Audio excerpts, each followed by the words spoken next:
Hello दोस्तों, हम लोग पिछले क्लास में पढ़े थे बाल विकास की अवधारणाएं, जिसमें हम लोग ग्रोथ और डेवलपमेंट के बारे में समझे थे। ठीक है, उसी क्लास को आगे बढ़ाते हुए हम अब सीखेंगे बाल विकास के अवस्थाएं। ठीक है, तो कोल के अनुसार विकास की क्या अवस्थाएं थे उनके बारे में समझेंगे। ठीक है, तो कोल के अनुसार जो अवस्थाएं थे लड़के और लड़कियां में, यानी कि बालक और बालिकाएं में, तो वो थे जो सौसवावस्था में होते हैं, जिसका जन्म से 2 वर्ष तक होता है। बालक को सौसवावस्था कब कहा जाता है? जन्म से 2 वर्ष तक के। और लड़कियों यानी कि बालिकाएं में जन्म से 2 वर्ष तक की ही होती है। ठीक है, उसके बाद आता है प्रारंभिक बाल्यावस्था।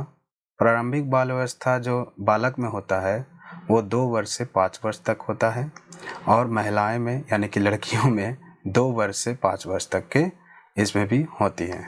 ठीक है, लेकिन मध्य बाल्यावस्था है जो 6 वर्ष से 12 वर्ष तक होती है, और बालिकाएं में 6 वर्ष से 10 वर्ष तक होती है। तो क्वेश्चन यहाँ से भी पूछता है मध्य बाल्यावस्था में, चूँकि हम लोग तो बालक का जो सोचेंगे वही बालिकाएं का होती है, तो यहाँ से ट्विस्ट करके क्वेश्चन पूछ सकता है। ठीक है, नेक्स्ट है पूर्व किशोरावस्था। बालक में जो होता है आपका 13 वर्ष से 14 वर्ष तक होता है, और बालिकाएं में 11 वर्ष से 12 वर्ष तक होता है। ठीक है, फिर है इसमें प्रारंभिक किशोरावस्था जो होती है ना, वो 15 वर्ष से 16 वर्ष तक के होती है, और बालिकाएं में जो होती है 12 वर्ष से 14 वर्ष तक होती है। और मध्य किशोरावस्था 17 वर्ष से 18 वर्ष तक, और बालिकाएं में 15 वर्ष से 17 वर्ष तक होती है। उत्तर किशोरावस्था जो होती है बालक में 19 वर्ष से 20 वर्ष तक की होती है, और 18 वर्ष से 20 वर्ष तक बालिकाएं में होती हैं। प्रारंभिक प्रौढ़ अवस्था यानी कि यहाँ से जो बूढ़ा शुरू हो जाता है, बुढ़ापा, तो 21 वर्ष से 34 वर्ष तक होता है, और महिलाओं में यानी कि 21 वर्ष से 34 वर्ष तक इसमें भी होते हैं। ठीक है, अब कोल के अनुसार विकास की जो अवस्थाएं हैं उसको और आगे बढ़ाते हुए मध्य प्रौढ़ अवस्था है ना, वो जो होती है 35 वर्ष से 49 वर्ष तक होता है, और बालिकाएं यानी कि लड़कियों में यानी कि 35 वर्ष से 49 वर्ष तक मध्य प्रौढ़ अवस्था हो जाता है। उत्तर प्रौढ़ अवस्था होता है 50 से 64 वर्ष तक के किनके अनुसार? कोल के अनुसार। अब बालिकाएं में 50 से 64 वर्ष तक होती थी। प्रारंभिक वृद्धावस्था है ना, जो 65 से 75 वर्ष तक होती है, और इसमें 65 से 75, इसमें भी महिलाओं को भी 65 से 75 वर्ष तक को वृद्धावस्था।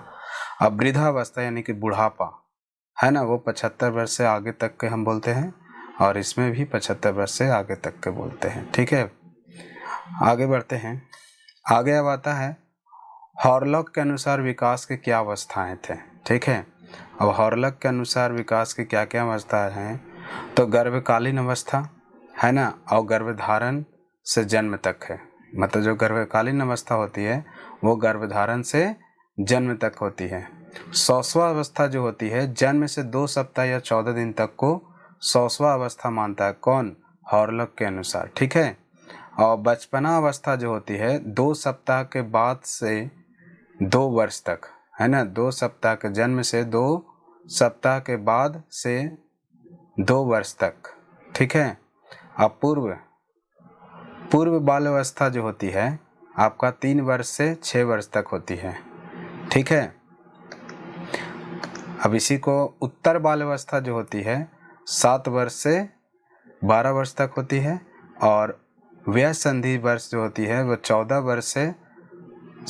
वर्ष से 14 वर्ष तक के होते हैं, बालक और बालिकाएं दोनों में, याद रखिएगा। पूर्व किशोरावस्था जो होता है वो 13 वर्ष से 17 वर्ष तक होता है।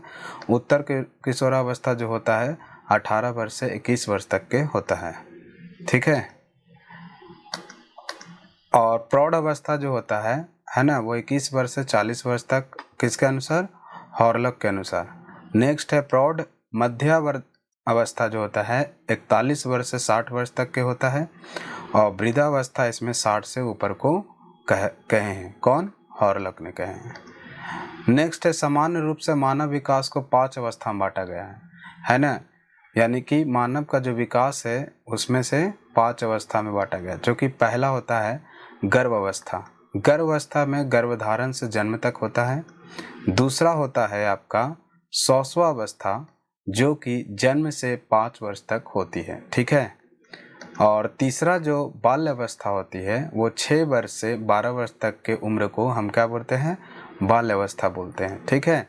और किशोरावस्था जो होती है बच्चों में वो 13 वर्ष से 18 वर्ष तक के होती है, ठीक है। और पांचवा जो प्रौढ़ावस्था होती है वो जो 19 वर्ष से अधिक वालों को प्रौढ़ावस्था कहते हैं, ठीक है। नेक्स्ट है गर्भावस्था या प्रसव पूर्व अवस्थाएं की क्या क्या विशेषताएं हैं, इसके बारे में समझेंगे।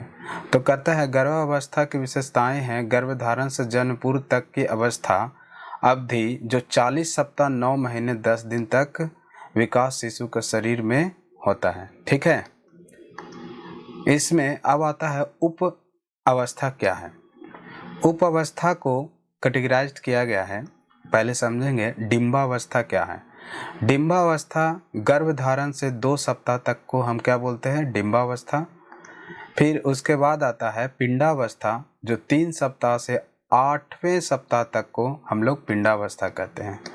नेक्स्ट है भ्रूणावस्था, है ना। भ्रूणावस्था यानी गर्भस्थ शिशु 8वें सप्ताह से जन्म तक को हम लोग बोलते हैं भ्रूणावस्था।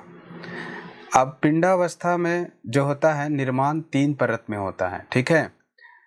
जो पहला परत को समझेंगे एक्टोडर्म, जो बाहरी परत होता है, और दूसरा परत होता है मेसोडर्म, जो बीच वाली परत होता है, और तीसरा होता है एंडोडर्म, जो आंतरिक परत होती है, ठीक है। अब पढ़ेंगे गर्भावस्था में शिशु को प्रभावित करने वाले कौन कौन से कारक है, यानी कि जब माँ के पेट में जो बच्चे होते हैं, शिशु होते हैं, उसको क्या क्या प्रभावित करते हैं। तो एक हार्पिस और रूबेला जो है एक प्रकार का आपका वायरस है, जो कि बच्चों में गर्भ के समय बच्चों में इन्फेक्शन ये फैलते हैं, जिससे तंत्रिका तंत्र में क्या होती है, उसमें अनडेवलपमेंट, प्रॉपर रूप से डेवलपमेंट नहीं होती है, उसको आँखों में भी प्रॉब्लम होती है, ठीक है। ये सब अगर गर्भ में ये सब इन्फेक्शन फैलती है तो। और दूसरा विकिरण तथा प्रदूषण के कारण भी क्या होता है, माँ के पेट में जो बच्चे हैं उस पर भी प्रभाव पड़ता है, ठीक है। और संक्रमण के जरिए भी क्या होता है, शिशु पे इफेक्ट पड़ता है। अगर माँ को किसी प्रकार का संक्रमण है, जैसे HIV, है ना, ये सब चीज़ जो होता है वो संक्रमण है। और माता द्वारा लिए गए जाने वाले मादक द्रव्य, यानी कि मादक कहने का मतलब धूम्रपान, है ना, व्यसन जनित पदार्थ जैसे कि दारू इत्यादि, ये सब जो लेते हैं तो वो शिशु को गर्भ में ये क्या करता है, हार्म पहुंचाता है, ठीक है। अब आता है सौसवावस्था की विशेषताएं, जो है क्रो के अनुसार क्या है।